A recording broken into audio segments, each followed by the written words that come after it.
तो दोस्तों आज हम फिर से आपके लिए लेकर आए हैं देश दुनिया की तमाम ताजा बड़ी खबरें। सबसे पहली बड़ी खबर में आपको बताएंगे दोस्तों कि गाजा पट्टी की जंग में फेल हुआ नेतन्याहू। अब हिजबुल्लाह से भी इजराइल को हमले का खतरा। इजराइल के पूर्व जनरल ने खोल दी पोल, कहा गाजा पट्टी में हमास से जंग हार गया इजराइल। वहीं दूसरी बड़ी खबर में बताएंगे दोस्तों कि ट्रक ड्राइवरों के विरोध प्रदर्शन के सामने झुकी मोदी सरकार। मोदी सरकार ने हिट एंड रन कानून को वापस लेने का किया ऐलान। अमित शाह की बड़ी चिंता। वहीं तीसरी बड़ी खबर में बताएंगे दोस्तों कि बाबरी मस्जिद की वापसी के लिए अल्लाह से करेंगे दुआ।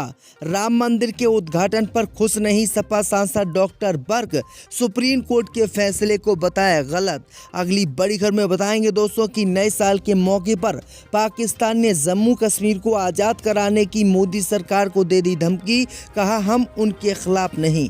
वहीं अगली बड़ी खबर में बताएंगे दोस्तों कि 2024 के लोकसभा चुनाव से पहले नागरिकता संशोधन कानून पूरे देश में बीजेपी करेगी लागू, गृह मंत्रालय ने बयान किया जारी। तो दोस्तों सभी खबरों को आपको एक एक कर बताने वाले हैं। वीडियो को लाइक कर चैनल को सब्सक्राइब कर दें। इसी बीच पर तो दोस्तों अगली खबर की ओर, तो गाजा पट्टी में जंग हार गया नेतन्याहू। अब हिजबुल्लाह करेगा इजराइल पर हमला। इजराइल के पूर्व जनरल ने खोल दी पोल, गाजा पट्टी में जंग हार रहा इजराइल। दोस्तों आपको बता दें कि इजराइल और हमास के बीच बीते 2.5 महीने से जंग चल रही है और इस जंग में इजराइल को अब हार का मुंह देखना पड़ रहा है। खबर सामने निकल कर आई दोस्तों कि इजराइल के पूर्व जनरल ने गाजा के युद्ध में पीएम बेंजामिन नेतन्याहू के फेल होने का दावा किया है। उन्होंने कहा कि इजराइल हमास का मुकाबला करने और सुरंगों पर कब्जा करने में नाकाम रहा। अब उस पर हमास ही नहीं बल्कि हिजबुल्लाह के हमले का भी खतरा मंडरा रहा है। वहीं आपको बता दें कि इजराइल के पूर्व दिग्गज ने कहा है कि हिजबुल्लाह अब हमास के साथ मिलकर इजराइल पर हमला करेगा और गाजा पट्टी में इजराइल हमास से जंग हार रहा है और नेतन्याहू गाजा पट्टी में फेल हो गए। उन्होंने कहा कि जैसे 2006 में हिजबुल्लाह से इजराइल 3 दिनों में जंग हार गया था और वही ऐलान अब गाजा पट्टी में भी इजराइल करने वाला है और इजराइल गाजा पट्टी में भी जंग हार गया। तो इजराइल के पूर्व जनरल ने अब नेतन्याहू की पोल खोल दी है, जिससे पूरी दुनिया शॉक हो गई है। इसी बीच पर तो दोस्तों अगली खबर की ओर, तो ट्रक ड्राइवरों के देशव्यापी विरोध प्रदर्शन के सामने झुकी मोदी सरकार। गृह मंत्रालय ने कानून वापस लेने का किया ऐलान। दोस्तों आपको बता दें कि हिट एंड रन मामलों में कड़ी सजा के खिलाफ ट्रक ड्राइवरों का विरोध देशव्यापी होता जा रहा है।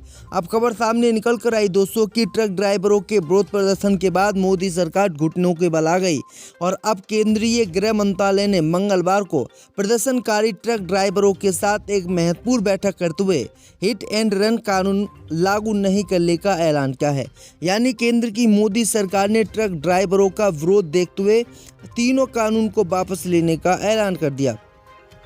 दरअसल आपको बता दें कि केंद्र की मोदी सरकार ने हिट एंड रन मामले में 10 साल की सजा और 10 लाख रुपए का जुर्माना ड्राइवरों पर लगाने का ऐलान किया था, जिसके बाद पूरे देश के ड्राइवर सड़क पर उतर आए और अब मोदी सरकार ने ड्राइवरों का विरोध देखते हुए इन कानूनों को वापस लेने का ऐलान कर दिया। यानी बड़ी जीत ट्रक ड्राइवरों की आज देश में हुई है।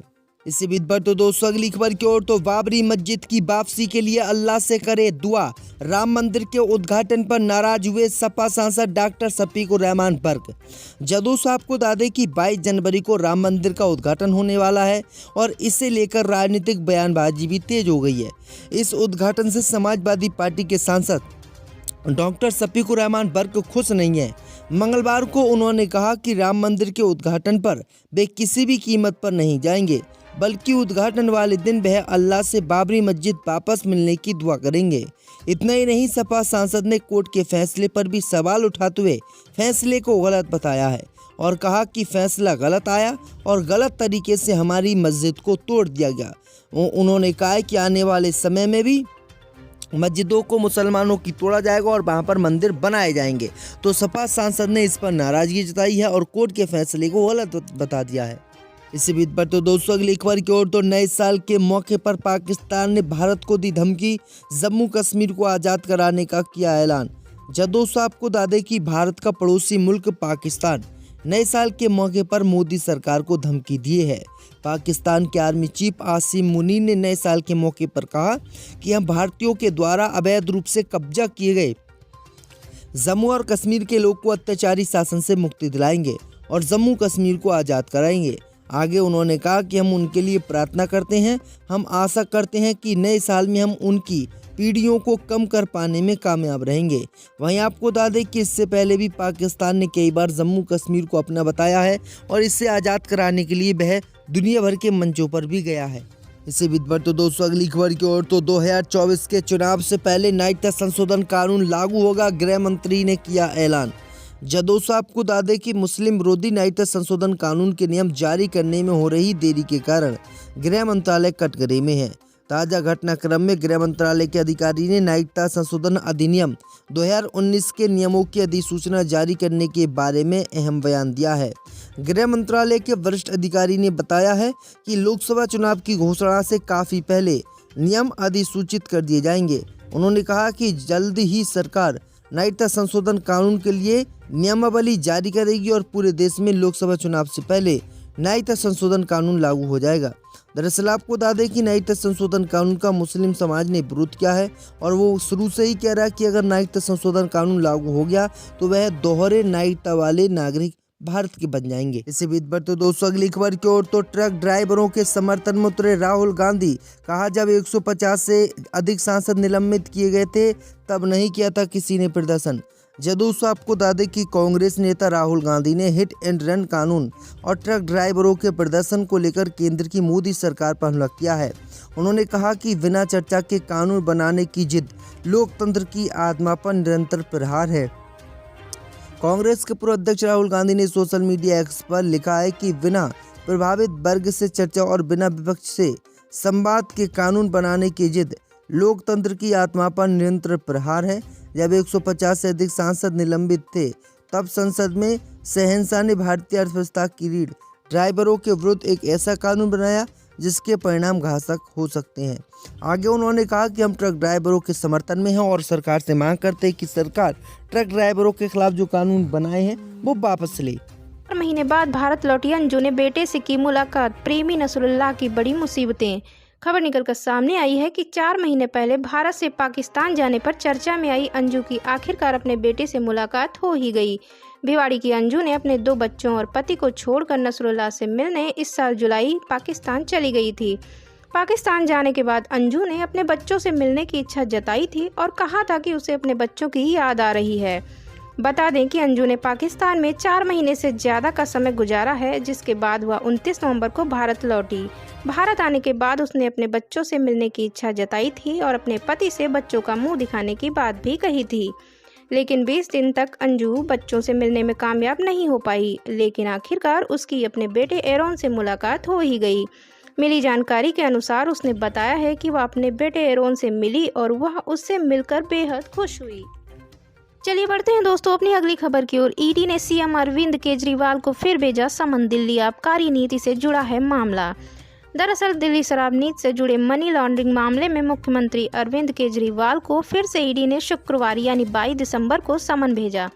ईडी ने केजरीवाल को भेजे तीसरे समन में सवाल जवाब करने के लिए 3 जनवरी को बुलाया है।